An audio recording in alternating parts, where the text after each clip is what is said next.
ఇలా కంటిన్యూస్‌గా ఫస్ట్ చేసేటప్పుడు ఒక 30 టైమ్స్ చేయడం. తర్వాత మెల్లగా, మెల్లగా 60 టైమ్స్ వరకు చేసుకోవడం. అంటే in and out. Just in, out. అంతేగాని లోపలికి తీసుకోవడం, మళ్ళీ లోపల నుంచి వదలడం చేయకూడదు. భస్త్రిక only just in, out, in, out. భస్త్రి అంటామట. ఇలా ఉంటుంది భస్త్రి. సో, ఇన్ అండ్ ఔట్ చేయాలి. ఓన్లీ కుడి ముక్కుతోనే చేయాలి.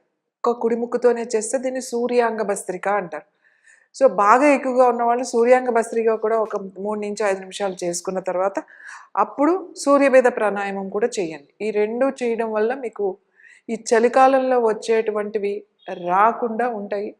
అలాగే మనకి ఆ బాడీలో హీట్ అనేది జనరేట్ అవుతుంది. డైజెస్టివ్ సిస్టమ్ చాలా యాక్టివ్‌గా ఉంటుంది. ఎందుకంటే చలికాలంలో నోటికి ఆకలి ఎక్కువ. కళ్ళకి, నోటికి ఆకలి ఎక్కువ ఉంటదన్నమాట. చల్లగా ఉంది, బాగా మంచి వేడివేడిగా తిందాము అని అనిపిస్తుంది. కానీ మన డైజెస్టివ్ సిస్టమ్ అంత యాక్టివ్‌గా ఉండదు.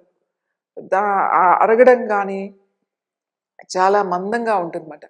కాబట్టి దాన్ని యాక్టివేట్ చేయడానికి కూడా ఈ ప్రాణాయామాలు 2 చాలా బాగా ఉపయోగపడతాయి.